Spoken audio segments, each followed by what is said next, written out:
할렐루야. 예수님 부활하셨습니다. 부활의 기쁨과 감사와 복이 여러분의 심령과 각 가정에 충만하시기를 예수 그리스도 이름으로 축원을 드립니다. 저는 지난 주일 밴드에 그런 글을 올린 적이 있습니다. 이제는 예수님을 그만 십자가에 못 박으라. 못 박아야 하는 것은 우리 자신을 못을 박아야 되는데 고난 주일마다 왜 예수 그리스도를 자꾸만 십자가에 못 박느냐, 그런 유의 말씀을 올린 바가 있습니다. 고난 주간에 십자가에 못 박아야 하는 것은 예수님이 아니라 우리 자신입니다. 타인이 아니라 나 자신입니다. 오늘은 그같이 대속의 죽음을 죽으신 예수님께서 사흘 만에 부활하신 부활의 아침입니다. 그러므로 우리는 선물 같은, 기적 같은 절대적인 이 구원의 완성, 구원의 꽃, 구원의 열매를 우리들에게 가슴에 눌러 흔들어 차고 넘치도록 하여 안겨주신 이 구원에 넘치는 이 기쁨이, 부활의 기쁨이 항상 넘쳐야 될 줄로 믿습니다. 그런데 오늘 드리고자 하는 말씀은 이런 부활의 믿음은 그저 오지 않습니다. 부활의 믿음은 어디서 오느냐? 성경을 보면 오직 성경에서만 옵니다. 말씀에서만 옵니다. 그래서 저는 오늘 부활의 말씀이란 제목을 통해서 크게 세 가지로 말씀을 드리고자 합니다. 자주 이런 말씀을 드렸습니다. 대지는 똑같습니다. 먼저 드리고 싶은 말씀은 여자들과 제자들은 처음에는 부활의 믿음이 없었습니다. 1절에 안식오 첫날 새벽에 이 여자들이라고 했을 때는 이 해석을 제가 곧 풀어드립니다. 이 여자들이 그 예비한 향품을 가지고 무덤에 가서라고 했습니다. 여자들이 향품을 가지고 예수님의 시신에 바르기 위하여 올라갔다는 이 사실 자체는 부활을 믿지 못하고 그들은 아직까지는 부활의 믿음이 없었음을 증명하고 있다. 지난 세월 동안 말씀을 많이 드렸습니다. 우리는 이 사실을 알기 위해서는 먼저 마태, 마가, 누가, 요한복음이라고 하는 사복음서에 흩어져 있는 부활절 아침에 일어난 사건들을 시간대별로 나열할 필요가 있습니다. 첫째는 막달라 마리아가 예수님의 무덤에 가장 먼저 도착합니다. 막달라 마리아는 향품을, 오늘 본문에 있는 것처럼 여자들과 함께 향품을 준비하고 그 다음에 함께 올라오는 중에, 우리가 산을 올라가더라도 똑같이 출발하지만 먼저 정상에 오르는 사람이 있고 뒤늦게 오르는 사람이 있습니다. 제일 먼저 정상에 오른 사람이 누구냐? 막달라 마리아입니다. 오늘 본문의 여자들은 막달라 마리아를 이야기하는 것이 아닙니다. 두 번째 도착한 여자들을 의미합니다. 그러므로 시간대별로 막달라 마리아는 마가복음 16장 1절 2절에 그도 예수님께 바르기 위하여 향품을 사다 두었다가 무덤을 가지고 올라가는데, 요한복음 20장 1절에 보면 가장 먼저 막달라 마리아가 무덤에 도착합니다. 이 첫 번째입니다. 무덤에 도착한 다음 예수님의 시신이 없는 것을 목격합니다. 그래서 그녀는 곧 되돌아갑니다. 얼마나 걱정이 됐겠습니까? 이것이 요한복음 20장 2절에 가서 뭐라고 말하냐면은 시몬 베드로와 예수의 사랑하시던 그 다른 제자, 사도 요한을 말하죠. 베드로와 요한에게 달려가서 말하되 사람이 주를 무덤에서 가져다가 어디 두었는지 우리가 알지 못하겠다. 정말 가슴 저미는 거죠. 노심초사하는 것입니다. 예수님이 무덤에서 시체를 누가 훔쳐갔다는 겁니다. 그러므로 이때만 해도 막달라 마리아는 부활의 믿음이 없었던 것은 분명합니다. 그 뒤에 이제 여자들이 도착합니다. 그것이 마태복음 28장 5절의 말씀입니다. 그 다음 세 번째로 도착하는 것이 막달라 마리아의 이야기를 듣고 베드로 요한이 뭐야? 하고 뛰쳐 올라갑니다. 그래서 세 번째 도착한 것이 베드로와 요한이 예수님의 무덤에 이르게 됩니다. 요한복음 20장 3절입니다.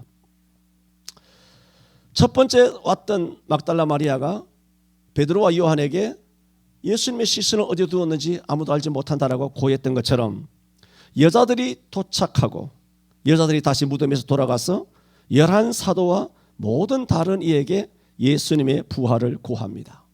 오늘 본문이죠. 9절에 무덤에서 돌아가. 누가 돌아갔습니까? 1절에 여자들이죠. 막달라 마리아가 아니라 여자들이죠. 여자들이 무덤에서 돌아가. 그리고 10절에도 막달라 마리아가 아니라 이 여자들은 이라고 언급을 하고 있습니다. 여기서는 막달라 마리아, 요한나, 야고보의 모친 마리아라 하며 또 다른 여자들도 이것을 사도들에게 고하니라 하는 것은 이것은 뭉뚱그려서 통칭적으로 언급을 해놓고 있는 것입니다.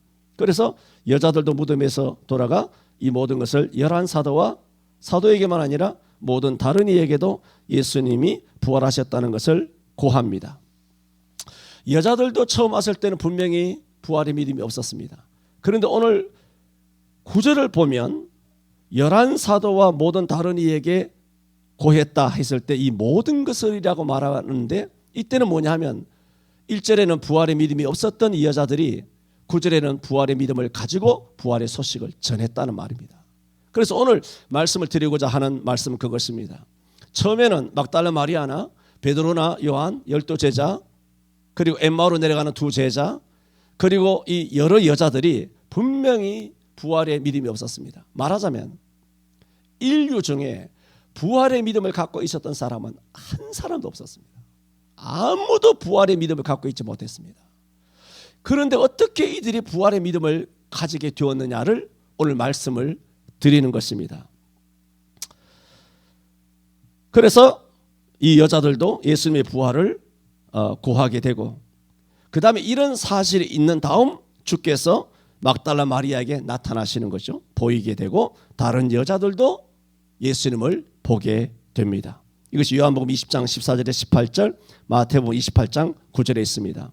이런 금방 말씀드린 부활절 아침에 일어난 일들을 시간대별로 누가 이렇게 편성을 했냐 하면은 웨스트콧이라고 하는 신학자가 시간대별로 이렇게 나열을 해놓았는데 이 모든 것은 오늘 아침 새벽 5시부터 7시까지 있은 일이다. 그리고 엠마오로 내려가는 제자들은 오늘 오후 4시경 5시경 부활을 믿지 못하고 그래서 13절에도 보면 그날에잖아요. 그 부활의 같은 날이죠. 부활한 날. 그날에 저희 중 둘이 예루살렘에서 25리나 되는 엠마오로 하는 촌으로 가면서 그리고 오후에 내려간 것입니다. 여자들이 와서 다 이야기를 해줬는데도 그걸 믿지 못한 것이죠. 그리고 두 제자가 내려가 버린 것입니다.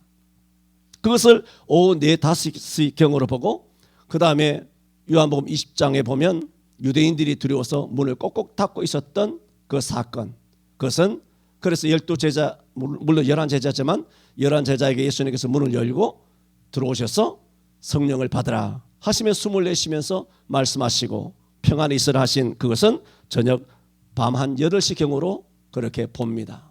그것이 웨스트콧이라고 하는 신학자가 시간대별로 사복음서를 차례차례 나열해 놓은 일리 있는 그런 말입니다. 저도 이 시간대별로 사건을 나열해 놓은 것을 지지합니다. 맞는 해석이라고 봅니다. 이처럼 여자들은 부활주일 아침에 앞서거니 뒤서거니 하면서 하나님의 예수 그리스도의 무덤에 올라갔습니다. 하지만 말씀드린 것처럼 막달라 마리아든 여자들이든 시몬이든 아니면 요한이든 저들은 아직까지 부활의 믿음을 갖지 못했습니다. 9절에 보면 아까도 말씀드린 것처럼 무덤에 돌아가 이 모든 것을 11사도와 모든 이에게 고했죠. 이때는 여자들은 부활의 믿음을 가졌습니다. 왜 이때 부활의 믿음을 가지게 되었는지 그걸 어떻게 아느냐. 그걸 이제 두 번째 설명을 드립니다. 어쨌든 부활의 믿음을 가지고 11사도와 모든 다른 이에게 고했습니다. 고했지만 11절을 보세요. 그 고한 예수님이 살아나셨다. 여자들이 말했지만 사도들이 곧대로 듣느냐? 아닙니다. 사도들은 저희 말이 허탄한 듯이 배워 사도가 누굽니까? 베드로, 요한, 야고보, 안드레 이런 사람들입니다. 믿지 아니하나 그랬어요. 그런데 베드로는 일어나. 이것은 믿는가 싶었지만 결국은 베드로도 12절 하반절에 보면은 그 된 일을 믿은 것이 아니라 기이 여기며 집으로 돌아가니라 그랬습니다. 그러므로 베드로도 이때만 해도 뭐다? 반신반의. 이게 뭔가 정말 살아나셨을까 하는 그런 반쯤 의문을 갖고 있었던 것입니다. 이런 사실을 요한복음 20장 9절에 말합니다. 이런 제자들이 믿지 못한 사실을 말하기를 저희는 이렇게 말합니다. 그가 죽은 자 가운데서 다시 살아나야 하리라 하신 말씀을 아직 알지 못하였더라 그래서 아직 알지 못하였더라. 그런데 거기 내가가 아니라 성경에 뭐가 앞에 있냐면은 성경에 그가 죽은 자 가운데서 3일 만에 다시 살아나야 하리라 하신 말씀을 알지 못하였더라. 어디에? 성경에 있는 말씀을 알지 못하였다는 겁니다. 언제 알지 못하였느냐? 아직. 이 아침에 알지 못한 것입니다. 계속 알지 못한 것이 아니라 이 순간 알지 못했습니다. 이 순간 알지 못하였다가 나중에는 베드로도 이 요한도 12제자도 엠마오로 내려간 2제자도 막달라 마리아들도 여자들도 다 부활의 믿음을 갖게 된 것입니다. 첫 번째 말씀드렸습니다. 누구도 부활의 믿음을 가지지 못했다는 겁니다. 두 번째 말씀드립니다. 이렇게 부활의 믿음이 없었던 여자들 막달라 마리아 혹은 제자들 엠마오로 내려간 2제자가 믿음을 가지게 된 것은 공히 모두가 말씀 때문입니다. 말씀. 여자들이 오늘 본문에서 예수의 시체가 보이지 않아 근심하고 있었을 때 누가 나타나느냐 하면은 천사들이 나타납니다. 3절에 주 예수의 시체가 베지 아니하더라. 뭐라고 말합니까? 근심할 때에. 분명히 근심했죠. 이를 인하여 근심할 때에 누가 나타나느냐? 문득 찬란한 옷을 입은 2사람 천사죠. 곁에 섰는지라. 그 천사들이 여자들에게 첫 번째 던지는 말입니다. 어찌하여 산 자를 죽은 자 가운데서 찾느냐. 이것이 뭡니까? 여러분 제가 굳이 설명을 안 해도 약간 꾸지람 어조죠. 꾸짖는 어조입니다. 어찌하여라는 말입니다. 어찌하여 산 자를 죽은 자 가운데서 찾느냐. 예수님은 죽은 자가 아니라 어제까지는 죽은 자지만 지금은 살아나셨는데 죽은 자를 산 자에서 찾으면 안 되죠. 여러분 여기 국립묘지에 가서 살아있는 사람을 찾으면 됩니까? 거기는 다 죽은 사람만 안짝이 되어 있는 것이죠. 일단은 천사들이 그녀들을 꾸짖었습니다. 이어서 하는 말이 이제는 그들에게 확실한 증거를 보여주고 있죠. 확언을 하고 있습니다. 그가 여기 계시지 않고 살아나셨느니라 말했습니다. 그리고 하는 말이 천사들이 이렇게 말합니다. 갈릴리에 계실 때 너희에게 어떻게 뭐라고? 어떻게 말씀하신 것을 기억하라 그럽니다. 이것은 예수님께서 살아생전 하신 말씀을 기억을 못하느냐. 너희가 예수님께서 갈릴리에서 살아생전 하셨던 말씀을 기억한다면 이런 일이 벌어지지 않았을 거라는 겁니다. 너희가 향품을 준비하고 이 무덤에 와서 예수님이 부활하신 줄도 모르고 예수님이 시체인 줄 알고 시체에다가 아주 모략이나 바르고 향기나 바르고 냄새 안 나도록 썩지 않도록 그런 향품을 준비해 왔을 리가 없다는 겁니다. 왜 부활주일 아침에 이런 향품이나 또한 모략 같은 그걸 돈 주고 오냐는 거예요. 돈 주고 사오냐는 겁니다. 오늘 여러분 부활주일인데 여러분이 부활주일 감사헌금을 다 했습니다. 여러분은 부활주일 감사 봉투에다가 감사헌금을 다 냈는데 또 하나 이야기합시다. 부활 어린 성도 제외합니다. 초신자, 새신자, 예수 믿은 지 1년 안 되고 2년 안 되고 3년 안 된 사람은 제외합니다. 제외하고 이야기합시다. 어떻게 부활주일날 부활절 감사헌금에다가 10,000원을 넣습니까? 나는 이거 상식으로 이해가 안 됩니다. 나는 하나님 앞에 주일헌금을 이거 참 뭐 이런 얘기도 참 민망합니다만 설명을 하기 위하여 합니다. 계속 수십 년 십수년 동안 우리 교회 26년 7년 동안 주일 헌금을 계속 10,000원씩만 해왔어요. 인프레가 몇 년 인프레가 얼마나 됐는데 계속 10,000원씩만 해오는 것이 그걸 계속 못 내 마음에 걸려서 용기를 내고 그 용기 내야 됩니다. 금년부터 내가 주일 헌금을 20,000원씩 하기로 했습니다. 하나님 볼 때는 아무것도 아니고 이게 무슨 거지 같은 얘기 하느냐 싶었지만 야 이거 주일 헌금 10,000원에다가 20,000원 올리는 것도 쉽지 않더라고요. 어쨌든 주일 헌금을 10,000원만 말하자면 20,000원 냈다 그 얘기가 아니라 10,000원 내는 것이 십수년 20몇 년 계속 되니까 야 이것도 내 마음에 걸림이 되더라고요. 이 성령의 감동이죠. 그래서 한 해 두 해 미루다가 금년에 딱 그렇게 20,000원씩 하기로 했는데 여러분이 초신자 말입니다. 3년 안 되신 분, 3년 안 되신 분들은 내가 말도 하지 않습니다. 그런데 예수 믿은 지 수십 년 된 사람이 부활주일, 성탄절, 맥주절, 주수 이걸 내가 1박 2일로 설명하는 게 아니지 않습니까? 여러분 교회가 무슨 헌금하라 그래서 장사하는 곳이냐 말하기 전에 너 마음이 장사꾼이 아니냐는 말입니다. 요즘 애들 머리가 내가 지금 빈혈이 온다 그래 소리 질러가지고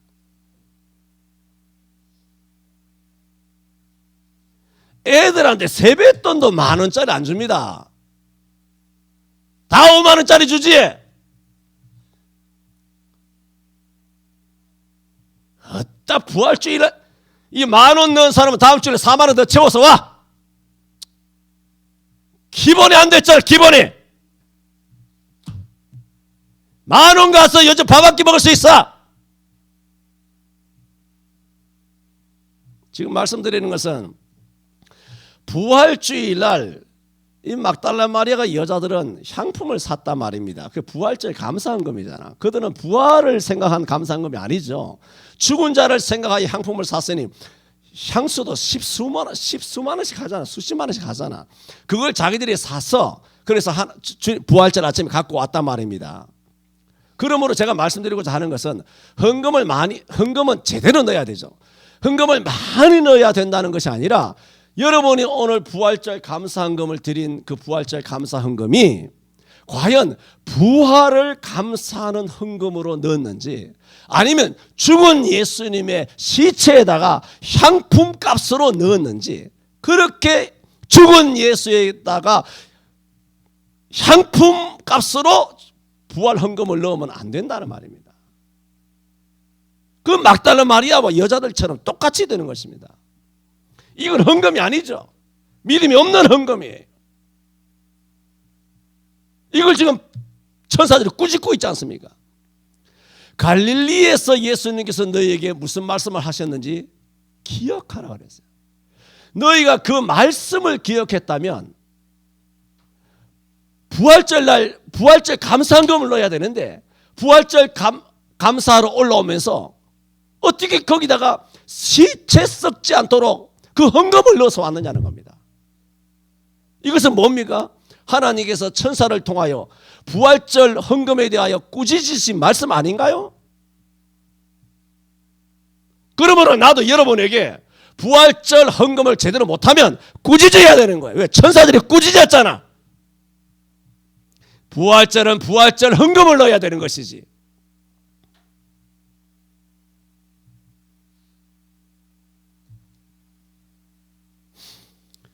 천사가 한 말은 핵심이 갈릴리에서 무슨 말씀을 하셨는지 기억하라는 겁니다. 그리고 7절에 갈릴리에서 하신 말씀을 들려줍니다. 못 알아들을까 봐. 이르시기를 인자가 죄인의 손에 넘기워 십자가에 못 박히고 제3일에 다시 살아나야 하리라. 하셨지 않느냐? 하셨느니라. 하신대. 그런 말씀을 들려주는 것이죠. 갈릴리에서 하신 말씀을 기억하라 하며 갈릴리에 하신 말씀을 다시 천사들이 직접 구두로 읊어줍니다. 읊어줄 때 이 여자들은 갈릴리에서 하신 예수님의 말씀을 마침내 듣게 됩니다. 듣자 8절에 뭐라고 말합니까? 여자들이 예수의 말씀을 어떻게 합니까? 기억하게 돼요. 기억하게 되자 뭐가 옵니까? 무덤에서 돌아가. 이제는 무덤이 아니라는 겁니다. 왜? 예수님이 없다는 겁니다. 왜 없느냐? 살아나셨으니까 무덤에 있을 필요가 없죠. 그러므로 이 순간 여자들에게는 무엇이 생긴 것입니까? 부활의 믿음이 생긴 거예요. 이런 부활의 믿음이 어떻게 왔느냐? 말씀입니다. 갈릴리에서 하신 말씀은 오늘 본문만 아니라 마태복음 16장 21절에서 그때 갈릴리 북쪽에 계실 때 예수님이 하신 말씀이에요. 이것은 천사들이 그냥 일러준 말이고 상기시켜준 말이고 기억을 다시 한번 일으켜주는 말씀이고, 실제로 갈릴리에서 한 말은 이건 천사들이 여기서 한 말이잖아요. 실제로 갈릴리에서 한 말은 마태복음 16장 21절에 이때로부터 예수 그리스도께서 자기가 예루살렘에 올라가 장로들과 대제사장들과 서기관들에게 많은 고난을 받고 죽임을 당하고 제3일에 살아나야 할 것을 제자들에게 비로소 가르치시니, 그렇게 말했어요. 여기가 어디입니까? 가이사랴 빌립보 지역에서 너희가 나를 누구라 하느냐 하는 신앙 고백을 받은 장소, 이때로부터 주님께서 가르쳤다는 겁니다. 당신의 죽으심과 다시 살아난다는 말씀을. 여기가 어디입니까? 갈릴리 북쪽이에요. 갈릴리에서 하신 말씀이에요. 첫 번째 하신 말씀이라고요. 두 번째는 마태복음 17장 한 장 뒤에 가서 22, 23절에는 정확하게 지명을 적시합니다. 갈릴리에 모일 때에 예수께서 이르시되 인자가 장차 사람들의 손에 넘기고 죽임을 당하고 제3일에 살아나야 하리라 말씀하셨습니다. 예수님께서는 죽으시기 전에 죽는다 말씀하셨고, 살아나시기 전에 죽은 자 가운데서 다시 살아나신다고 3번이나 계속 반복하여 강조하셨습니다. 그러나 이들은 예수님의 하신 말씀을 다 잊어버린 겁니다. 예수님이 죽으니까 다시 살아나지 못할 것이다, 그것만 알았지 죽은 자 가운데서 다시 살아나리라 하신 뭘 기억하지 못하느냐? 말씀을 기억하지 못한 것입니다.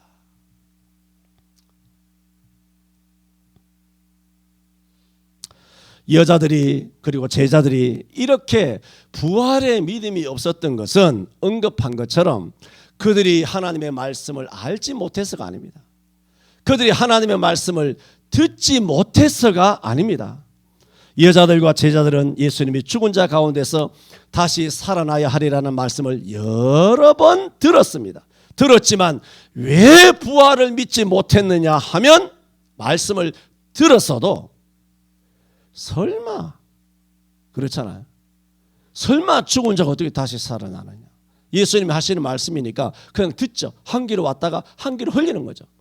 그냥 대충 아멘 아멘 하고 예배 마치면 집에 돌아가기 바쁘고 밥 먹기 바쁘고 또 세상 일하기 바쁘지, 주님이 하시는 말씀의 이 의미가 정말 살아있고 절대적인 것이고 말씀 그대로 이루어진다는 것에 대해서는 전혀 고민도 상고도 사색도 묵상도 안 하고 그냥 설렁설렁 건성건성 들은 거예요. 주님이 하시는 말씀이니까 그냥 들은 거예요. 그러므로 뭐 그런 얘기 한번 들은 얼핏 그런 얘기가 있는데, 예수님이 죽었다가 살아나는 말씀 저 기억나? 기억이 나. 나도 기억나는 것 같아. 난 기억이 잘 안 나. 얼핏 들은 것 같아.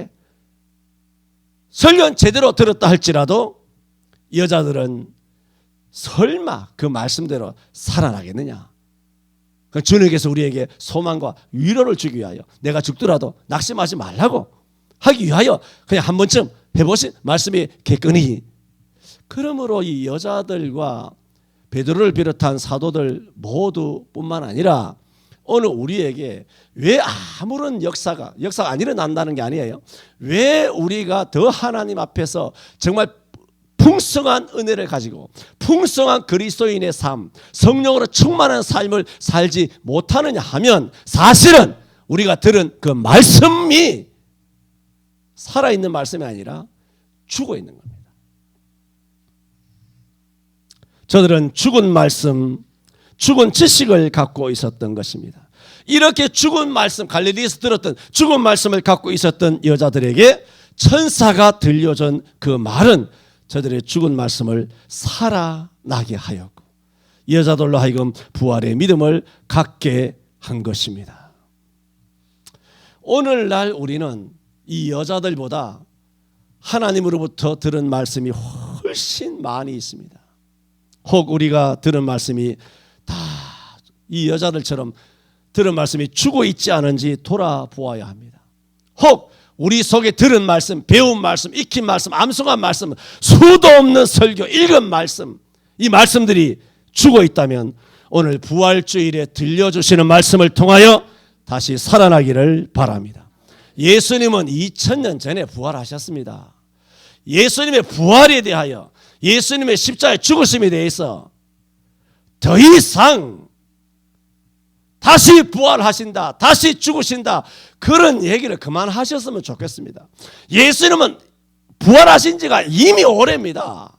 이미 부활하셨어요. 이미 다 죽으셨다 살아나셨단 말입니다. 그러므로 부활주일 날 부활하신 예수님을 기다릴 것이 아니라 진짜 오늘날 우리에게 있어서 부활주일은 우리 속에 있는 말씀이 부활되어야 되는 줄로 믿습니다. 내가 부활되어야 돼요. 내가 부활의 믿음을 가져야 돼요. 이렇게 부활의 믿음이 없었던 제자들이 어떻게 부활의 믿음을 가지게 되었느냐?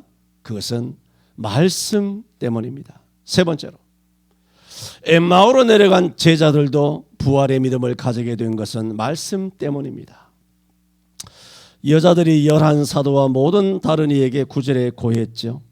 그 중에 2사람이 부활의 사실을 믿지 못하고 엠마오로 내려갑니다. 13절에 그날에 저희 중 둘이 예루살렘에서 25리나 되는 엠마오라 하는 촌으로 가면서 그렇게 2사람이 내려갔습니다. 그러면서 14절 15절에 보면은 내려가면서 이 2사람이 뭘 이야기하느냐? 이 모든 된 일이 뭡니까? 오늘 아침에 있었던 일, 여자들로부터 들은 이야기, 막달라 마리아로부터 들은 이야기, 시몬 베드로가 무덤에 먼저 갔다가 예수님 안 계시는 것을 돌아와서 다시 일러준 이야기, 이런 얘기를 모든 사람이 다 들었어요. 자기들도 들었어. 들은 사람들 중에, 그래서 그날에 뭐라고 말합니까? 저희 중 그러잖아요. 다 들은 사람들 중에 둘이가 엠마오로 하는 촌으로 내려가면서 자기들이 들은 이 모든 된 일을 뭐라고 말합니까? 서로 이야기하더라 그랬어요. 15절에도 뭐라고 말합니까? 저희가 서로 이야기하며, 그렇게 2번이나 서로 이야기하였다라고 말하고 있습니다.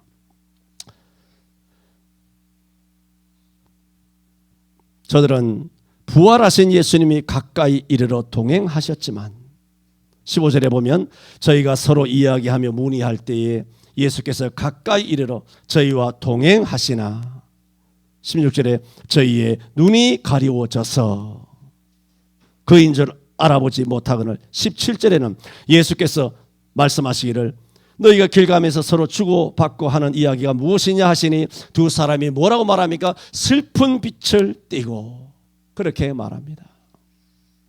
머물러 서더라고 했습니다. 이것은 정말 부활의 믿음 없는 자의 특성을 보여줍니다. 부활의 믿음이 없는 사람은 뭡니까? 슬픈 빛을 띠고 머물러 서더라 하는 것처럼 감성에 사로잡히게 됩니다. 제가 고난주간에도 해마다 여러분을 책망하고 부활절에도 자주 설명했지만 예수님 십자가 못 박힌 것 때문에 예수님 얼마나 불쌍하신가, 뇌죄 때문에 십자가 못 박히셨다 얼마나 아프실까, 그거 가지고 가슴을 후회파고 가슴을 아파하는 이런 감성팔이는, 이거는 예수 그리스도를 십자가 못 박고 자기는 십자가 못 박지 않는 악랄한 행위입니다. 이거는 예수 믿음의 행위가 아니라 불신앙의 행위예요. 잘못된 것이죠. 감성이 배제된다는 것은 아닙니다. 감정이 욕먹을 것은 아닙니다. 그러나 우리는 이 제자들이 어떻게 해야만 부활의 믿음을 갖게 됐느냐? 말씀에서 부활의 믿음을 갖게 된 것처럼 우리는 고난주간이든 부활주일이든 무슨 신앙생활을 하든지 간에 말씀이에요. 성경적인 그런 부활의 신앙을 가져야 된다는 겁니다. 부활의 믿음이 없으니까 이제는 대뜸 어떻습니까? 슬픈 빛을 띠고 여전히 뭡니까? 부활을 못 믿으니까 예수님이 죽었다는 데 대한 슬픔, 예수님 거기다가 설상가상, 예수님의 시체까지 사라졌으니까 얼마나 불운한 일입니까? 얼마나 기가 막힌 일입니까? 여러분 아버지 어머니를 장사 지냈으니까 얼마나 슬픕니까? 그런데 가보니까 아버지 시체가 사라져 버렸어. 이거는 경천동지할 일이고 깜짝 놀랄 일이고 기절초풍할 일 아닙니까? 그런데 그들이 쫓았던 예수님의 시체까지 사라졌으니까 얼마나 슬픈 일입니까? 슬픈 빛을 띠고 머물러 서더라. 옆에서 가까이 예수님께서 가까이 이르러서 문의할 때 뭘 문의하느냐, 무슨 이야기를 하느냐 하고 문의하고 예수님이 동행하시는데도 불구하고 예수님이 동행하시는지, 예수님이 질문하시는 뜻이 뭔지, 예수님이 신지 아니신지 아무것도 모르고 여전히 슬픈 빛으로 머물러 서는 것입니다. 머물러 서는 이유가 뭡니까? 그들이 이렇게 말합니다. 18절 하반절에 당신이 예루살렘에 오고 하면서 그일 거기서 된 일을 뭐라고 말합니까? 홀로 알지 못하느냐. 놀랍지 않습니까? 정말 홀로 알지 못하는 사람이 누굽니까? 부활의 소식을 진짜 알지 못하는 사람이 누굽니까? 자기들이잖아요.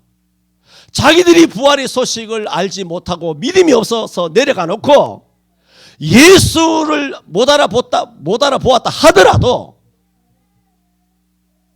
여자들도 부활의 믿음을 가졌고 막달라 마리아도 부활의 믿음을 가지고 있는 이런 상황에서 또 자기들도 그 소식을 다 들어놓고 여전히 슬픈 빛을 띠면서 머물러 서 있으면서 너희가 무슨 이야기를 하느냐라고 물으니 하는 얘기가 되뜸 낯선 이 동행하는 자 중에 있는 예수신 줄 알지 못하고 예수를 향하여 하는 말이 당신이 홀로 오늘날 예루살렘에서 된 일을 알지 못하느냐. 그건 뭡니까? 예수가 죽었어. 예수님의 시체가 사라졌어. 이 끔찍하고 가슴 아프고 통탄한 일을 어떻게 당신만 알지 못하느냐. 그게 뭡니까? 내가 통탄하는 이 가슴 저미는 일에 당신은 어떻게 공감을 못하느냐. 감성팔이죠. 제가 자주 말씀드렸습니다. 여러분이 가정적으로 부모가 아니면 뭐 아들이 딸이 혹은 개인적으로 자녀 양육에 있어서 경제적으로 여러 가지 아파하는 것이 있지 않습니까? 혹은 뭐 여러 가지로 뭐 어려움이 있다든가 했을 때 그 어려움이 있다고 해서 동네 사방 팔방에 전부 다 내가 어려움이 있다고 사람들에게 다 떠든단 말입니다. 그러면서 위로받기를 원하고 감정적으로 지지를 받기를 원하고 격려받기를 원하고 상담받기를 원하고 그게 감성팔이라고요. 부활의 믿음조차 부활의 믿음이 없으니 부활하신 예수님을 향하여 당신만 홀로 오늘날 예루살렘에서 된 일을 알지 못하느냐. 도리어 예수를 향하여 꾸짖고 있지 않습니까? 목사를 오히려 꾸짖는다니까. 이게 뭐라 그럽니까? 정말 어이가 없습니다. 정말 어이가 없습니다. 이 목사가 그냥 바보인 줄 압니까? 바보가 아니라 보통 목사인 줄 아십니까? 앉아서 천리를 봅니다. 여러분이 지나가는 것만 봐도 여러분의 영적인 상태를 압니다. 바보인 줄 압니까?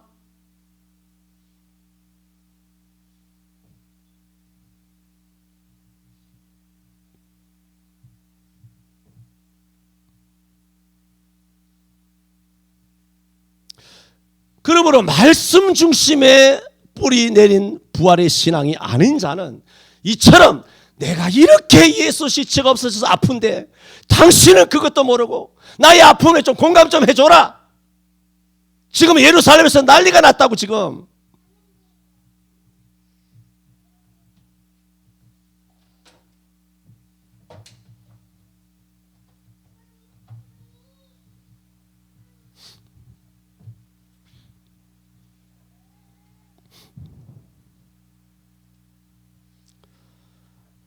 믿음 없는 두 제자는 14절에도 서로 이야기하더라.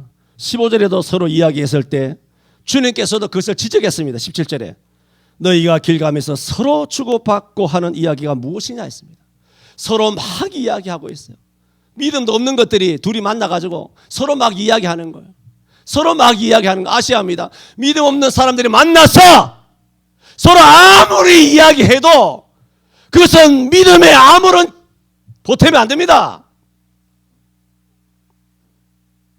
만남과 교제와 대화와 상담과 마실이 필요 없다는 말이 아니라 믿음 없는 사람이 아무리 서로 이야기해도 그것은 말이지 절대로 말씀이 되지 못한다는 말입니다.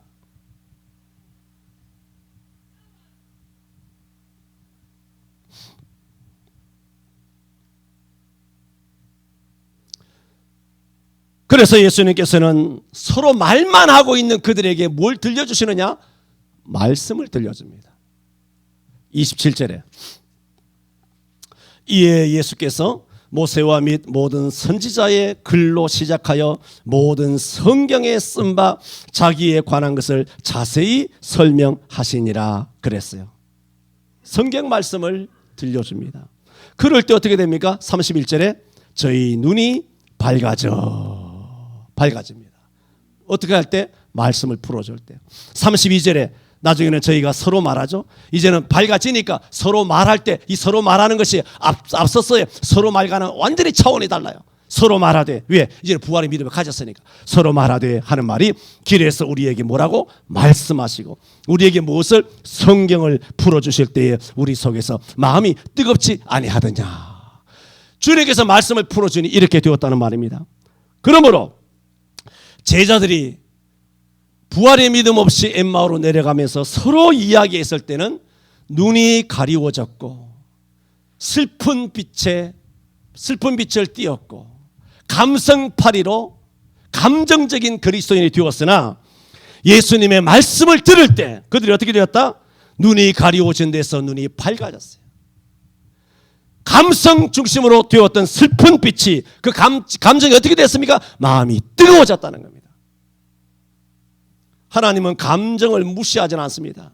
그러나 여러분 말씀 중심의 감정이 되면 슬픈 감정, 외로운 감정, 고통스러운 감정, 아파하는 감정이 아니라 기뻐하는 감정, 충만하는 감정, 저 뜨거운 감정, 정말 성령에 사로잡히는 여러분 인격 속에 지정의 그 감정이 되시기를 바랍니다. 우울증에 빠지는 거, 열등감에 빠지는 거, 소외감에 빠지는 거, 아파하는 거, 무슨 상처받았느니 이런 시답지 않은 것은 전부 다 마귀적인 감정이에요. 말씀과 성령이 임하면 그런 감정이 없습니다. 내게 있느냐 물어봐요. 65년생에 그런 감정이 없어요.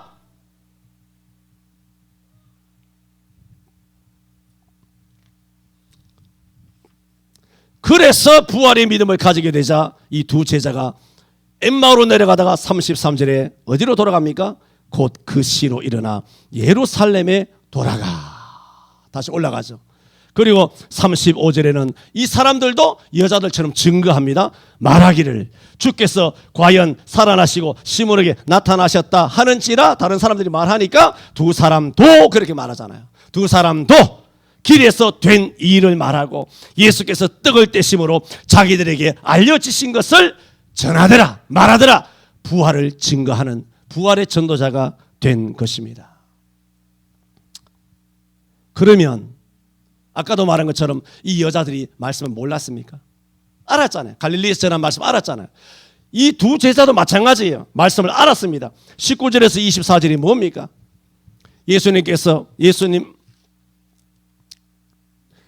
두 제자가 예수님을 질책하듯이 그일 거기서 된 일을 홀로 알지 못하느냐 했을 때 가라사대 무슨 일이뇨? 마치 모르는 것처럼 예수님께 물으셨을 때 두 제자가 예수님에게 마치 설명하듯이 말합니다. 가로된 나사렛 예수 이리니 그는 하나님과 모든 백성 앞에서 말과 일에 능하신 선지자연을 우리 대제사장들과 관원들이 사형 판결에 넘겨주고 십자가에 못 박았느니라. 우리는 이 사람이 이스라엘을 구속할 자라고 바라노라. 이뿐 아니라 이 일이 된 지가 사흘째요. 또한 우리 중에 어떤 여자들이 우리로 놀라게 하였으니 이는 저희가 새벽에 무덤에 올라갔다가 그의 시체는 보지 못하고 그가 살으셨다 하는 천사들의 나타남을 보았다 함이라. 또 우리와 함께한 자 중에 두어 사람이 베드로와 요한을 말하죠. 무덤에 가 과연 여자들이 말한 바와 같음을 보았으나 예수는 보지 못하였느니라. 가라사대 무슨 일이뇨? 라고 질문했을 때 이 긴 설명을 두 제자가 예수님에게 다 설명하고 있지 않습니까? 여러분, 이때만 해도 이것은 성경이 아니죠.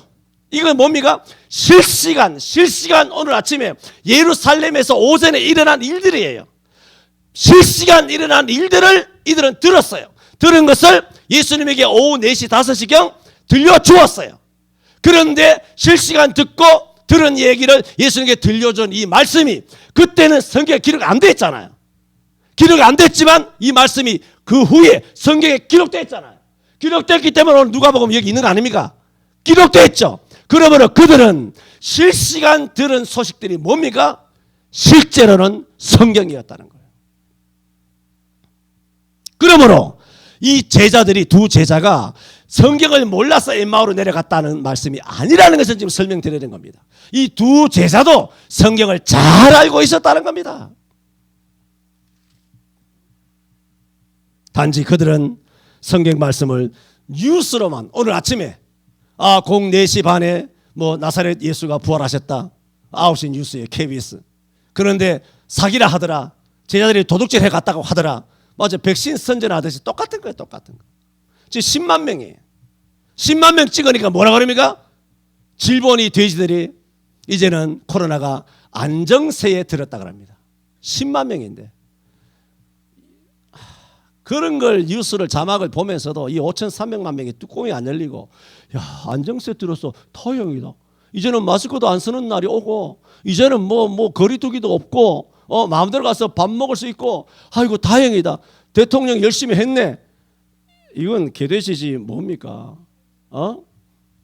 2년 전에 300명, 500명, 300명이 뭡니까? 30명, 70명, 100명, 200명, 500명, 1000명만 걸려도 대한민국을 락다운 시켜가지고 교회도 예배 못하고 교회를 이잡듯이 하고 자영업을 다 망하게 만들고 사람들을 독재하여 모든 자유를 다 뺏어간 이 악랄한 사탄의 정부인 독재 정부가 이제는 60만에서 40만 점점점 내려가서 20만 10만 이제는 코로나가 안정세니까 내일 모레 다 풉니다.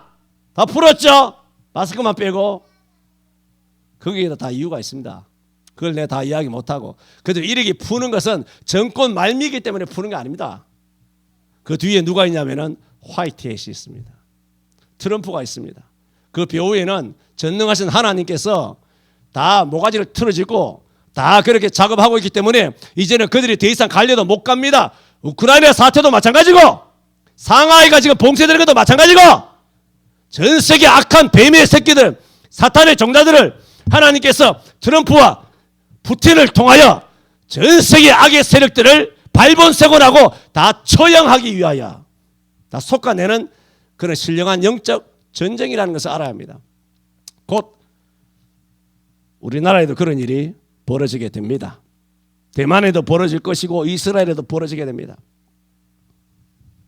이렇게 부활을 뉴스로만 생각한 것입니다. 그래서 아까 말한 것처럼 18절에 그일 거기서 된 일을 알지 못하는요. 마치 뉴스를 전달해 주는 것처럼 두 제자는 그렇게 처신을 하였던 것입니다. 저들은 말씀을 말씀으로 보지 않고 새 소식으로 보았습니다. 오늘날 우리들도 마찬가지입니다.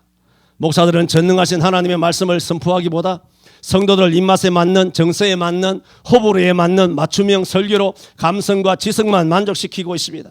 설교는 선포지 여러분을 이해시키는 것이 아닙니다. 말씀이 항상 새로운 것과 새로운 말씀을 쫓아다니는 것은 다릅니다. 말씀이 항상 새로운 것은 성령의 역사지만 새로운 말씀만을 쫓아다니는 것은 마귀의 역사입니다. 오늘날도 수많은 성도들이 개인적으로 성경을 읽고 증거되는 말씀을 수도 없이 듣고 합니다. 그러나 성도들은 이 두 제자가 부활절 아침에 일어난 부활의 소식을 뉴스로만 새 소식으로만 받아들였던 것처럼 오늘날 성도들도 단지 예배당에 와서 앉아서 말씀을 들으며 은혜를 받으며 새로운 말씀이다 그렇게 생각하고 앉아 있습니다.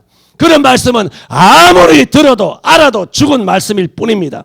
그런 말씀은 절대로 부활의 믿음을 가져다 주지 않습니다. 저는 2022년도 부활주일 아침에 예수님의 무덤을 가장 먼저 찾아 올라갔던 막달라 마리아나 여자들이나 혹은 베드로와 시몬이나 그 소식을 들은 제자들이나 엠마로 내려갔던 두 제자가 모두 처음에는 부활의 믿음이 없었다 말씀드렸습니다. 그들이 말씀을 알지 못해서가 아니라 그랬습니다. 그들은 풍성한 말씀을 알고 있었습니다. 그런데도 부활의 믿음이 없었다라고 말씀을 드렸습니다. 왜? 그 들은 말씀, 아는 말씀이 죽어있기 때문입니다. 오늘 우리에게는 얼마나 죽어있는 말씀이 살을 이루고 있는지 모릅니다. 그런데 천사를 통하여 또 예수님께서 구약의 시편과 혹은 선지서를 통하여 말씀을 다시 들려줌으로 죽은 말씀이 살아난 것처럼 오늘 부활주일날 들려주신 이 말씀을 통하여 저와 여러분 속에 잠자고 있는 수많은 하나님의 말씀이 에스겔 꼴짜기의 말씀의 뼈다귀들이 성령의 역사를 통하여서 다시 살아나는 것처럼 여러분 속에 있는 하나님의 말씀이 부활하는 진짜 부활주일 아침 되시기를 축원합니다.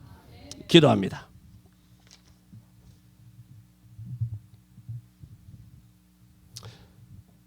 주님, 사망을 깨치시고 3일 만에 부활하심을 감사드리며 영광과 존귀를 올려드립니다. 예수님의 부활은 곧 우리의 부활인 줄로 믿사오니 나를 믿는 자는 죽어도 살겠고 무릇 살아서 나를 믿는 자는 영원히 죽지 아니하리니 이것을 믿느냐 하신 이 물음이 오늘 부활주일 아침 우리 모두에게 주시는 물음인 줄로 믿사오니 주여 믿습니다. 주님을 살아서 믿으면 영원히 죽지 않을 줄로 믿습니다. 죽어도 다시 살아날 줄로 믿습니다. 함으로써 우리 속에 주신 그간 수많은 말씀이 부활주일 아침에 주신 말씀을 통하여 그 말씀이 부활되는 부활의 말씀이 되게 하여 주옵소서. 예수님 이름으로 기도하옵나이다. 아멘.